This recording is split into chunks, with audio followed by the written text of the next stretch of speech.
e Cristo, capítulo 2, parte A, Sonhos e Aflições. De olhos postos no firmamento, que se povoava de constelações, vamos encontrar Basílio envolvido pelas brisas suaves do rio, falando para os ouvidos de Tassiano admirado. A vida para nós ainda representa impenetrável segredo celeste. Não passamos de animáculos que pensam. O poder é uma fantasia na mão do homem, assim como a beleza é um êngodo no coração da mulher.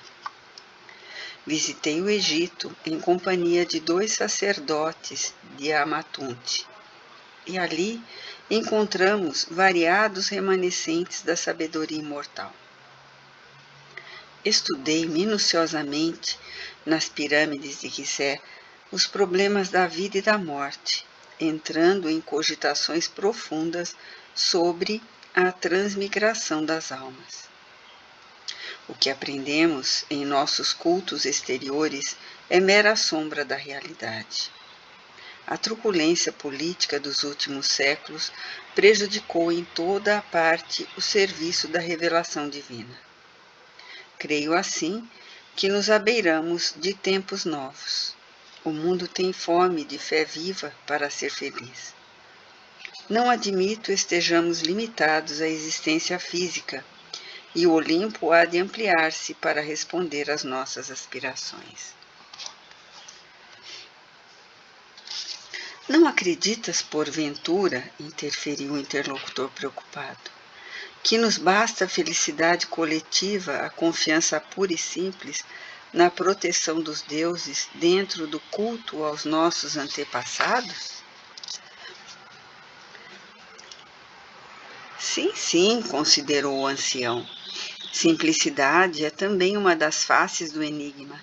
Entretanto, meu caro, no caso do nosso tempo de incomensuráveis desequilíbrios morais, avulta o problema do homem. Não somos bonecos nos tentáculos da fatalidade. Somos almas usando a vestimenta de carne em trânsito para uma vida maior. Pesquisei em todas as grandes estradas da fé, nos arquivos da Índia védica, do Egito, da Pérsia e da Grécia. E em todos os instrutores veneráveis observei a mesma visão da glória eterna a que somos destinados. Tenho de mim para comigo que somos um templo vivo em construção, através de cujos altares se expressará no infinito a grandeza divina. Nas experiências da terra, porém, conseguimos edificar tão somente os alicerces do santuário, prosseguindo além da morte do corpo, na complementação da obra sublime. Nas lutas da existência animal, desenvolvemos as potencialidades do espírito, habilitando-nos à elevação aos pináculos da vida. E depois de uma pausa em que parecia refletir quanto aos conceitos que enunciara, ponderou. Por isso mesmo, o problema é muitíssimo mais vasto. É indispensável saibamos destacar a dignidade humana imanente em todas as criaturas. Escravos e senhores são filhos do mesmo Pai. O amigo que lhe registrava atentamente as palavras objetou de chofre. Igualdade? Isso, porém, viria a contrariar a estrutura de nossa organização social. Como nivelar as classes sem ferir as tradições? O velho, contudo, sorriu, calmo e acentuou. Meu filho, não me refiro à igualdade por violência, que viesse enfileirar na mesma categoria bons e maus, justos e injustos.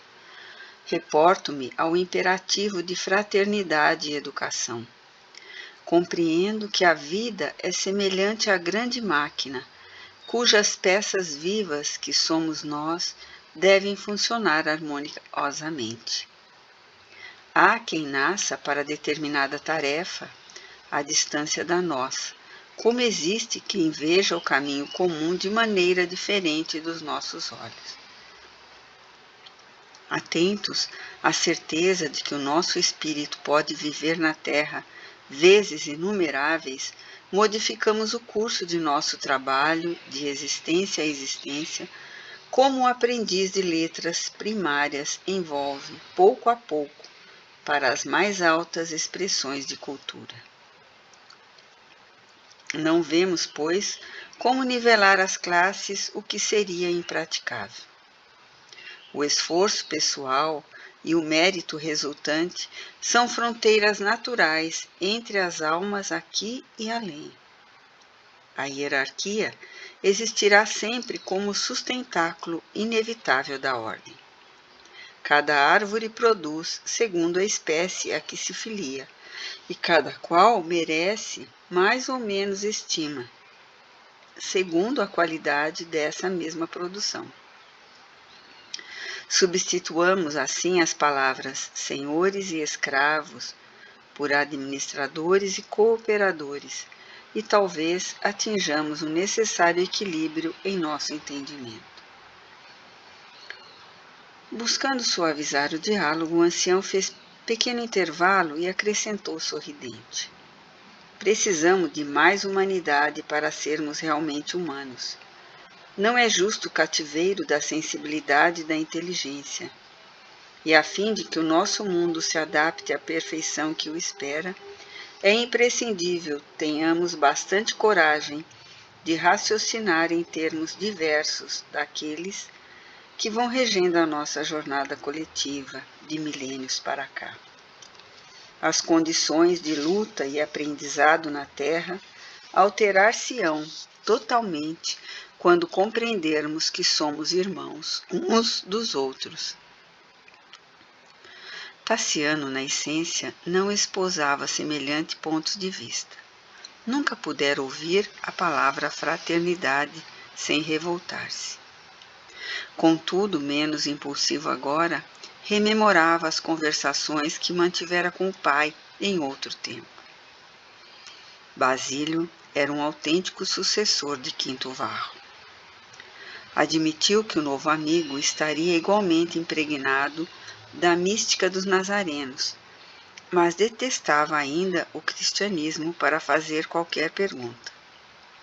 Para ele, as divindades olímpicas deveriam ser obrigatoriamente objeto de exclusiva adoração.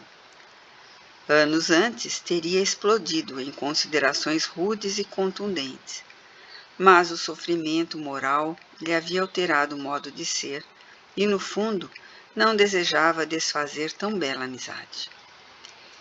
Por esta razão, procurou desviar o entendimento e, fixando-o no aspecto filosófico, inquiriu: julgas então que já vivemos outras vidas, que já respiramos juntos em outros climas?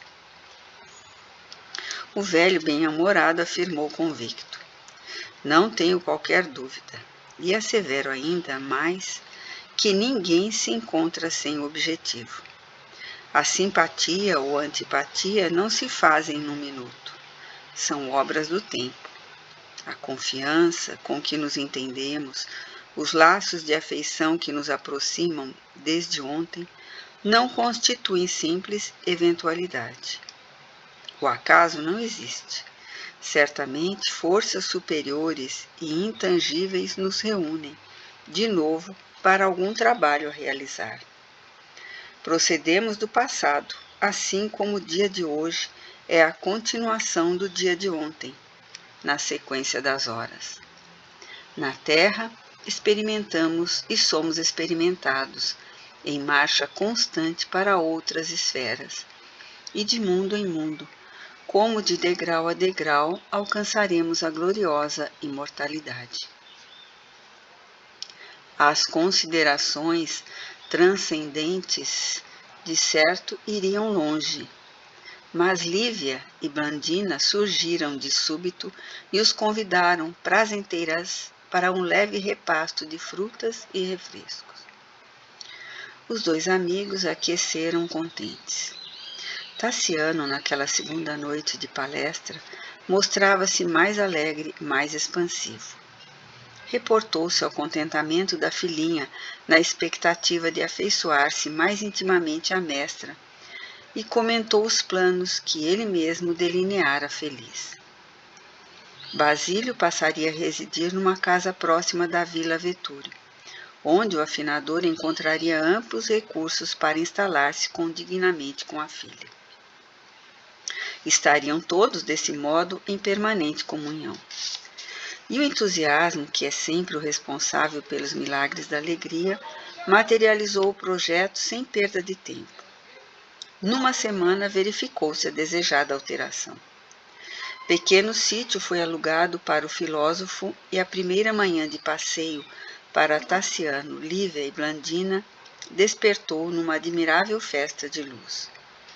O bosque orvalhado era fartamente percorrido por brisas frescas que repassavam pelas flores, carreando-lhe o perfume para longe. Aves, delicadas, atitavam e gorjeavam nas árvores esguias e ramalhosas, que se mantinham verdes e lindas, como ofertas vivas da terra ao céu sem nuvens. Enquanto a menina, corada de sol, perseguia curiosa um grupo de borboletas, Tassiano parou à frente de um ninho cheio de filhotes, em plumes, e mostrando-o à companheira de excursão, exclamou emocionado: "Quanta alegria nessa família feliz!"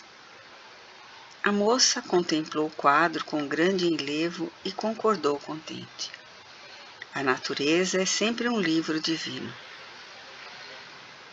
O Patrício fitou-a com indisfarçável ternura, deixando transparecer os sentimentos indefiníveis que lhe afloravam na alma, e considerou: Lívia, há momentos em que, por mais se nos fixe a confiança nos deuses, mais se nos torna o coração um labirinto de perguntas sem respostas. Por que motivo um pássaro pode fazer a própria casa em harmonia consigo mesmo, e um homem é constrangido a sofrer a influência dos outros na realização dos menores desejos? Por que razão corre em paz a corrente de um rio para fundir-se no mar largo, enquanto os dias da alma humana se escoam atormentados na direção da morte?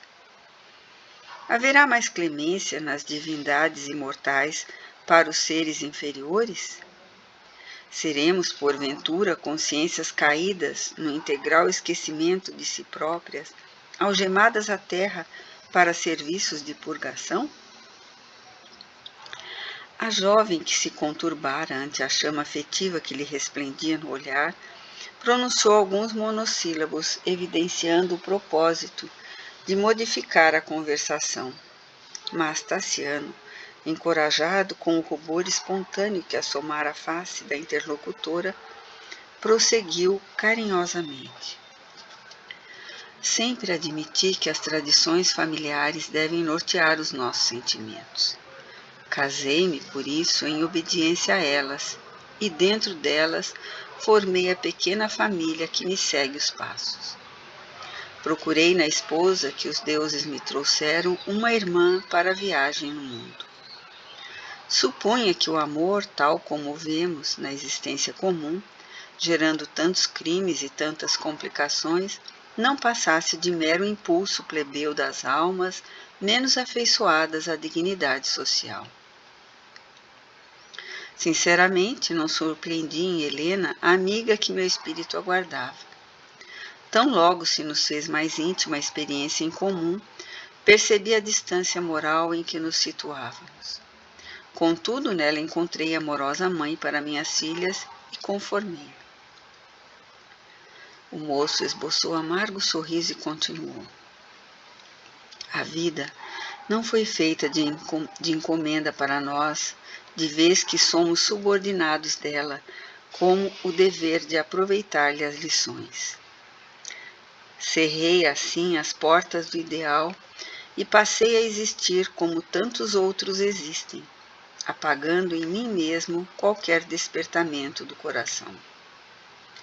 Agora, porém, que nós vimos, tenho noites mal dormidas.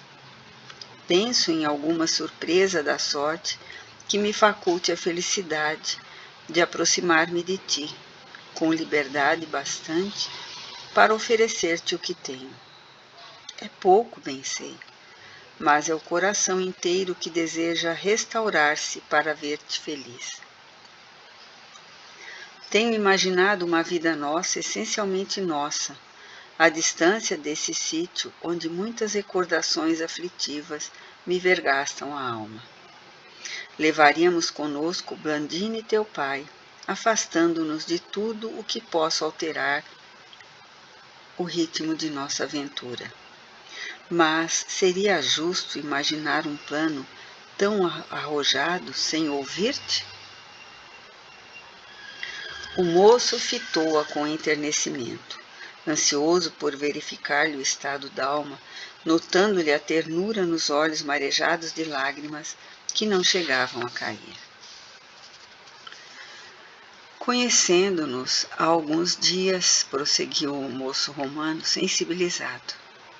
Entretanto, aguardo a impressão de que somos velhos amigos.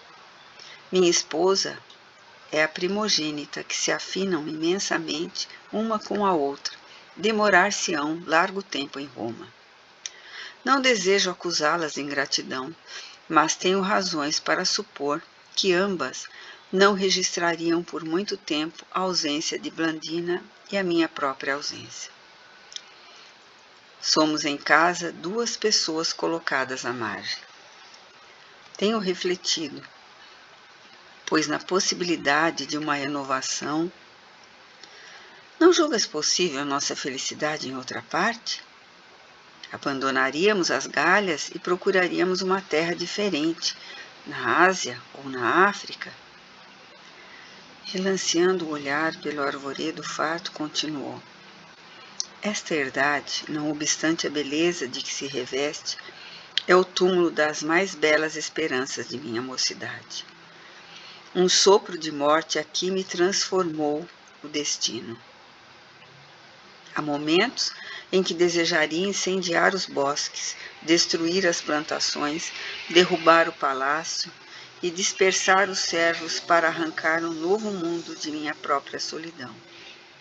Todavia, quem por mais poderoso fará realmente o que deseja? Contemplou a filha adotiva do filósofo com intraduzível esperança a fluir-lhe do olhar e, tomando-lhe de leve a destra, rogou. Que me dizes de tantas e tão amargurosas confidências? Lívia, que a ruborização do rosto fizera mais singular e mais linda, respondeu com tristeza e simplicidade. Tassiano, meu pai costuma dizer que as almas capazes de tecerem a perfeita aventura conjugal habitualmente se encontram tarde demais. Quando não são surpreendidas pela morte que as separa em plena alegria, são detidas por insolúveis compromissos que lhes inibem a aproximação. Mas meu casamento não é obstáculo intransponível, atalhou o moço, algo perturbado. Helena desvencilharia-se de mim como quem se livrasse de um fardo. A moça, contudo, embora serena, acentuou com amargura. O grilhão não pesa, entretanto, somente numa das conchas da balança. Eu também sou casada,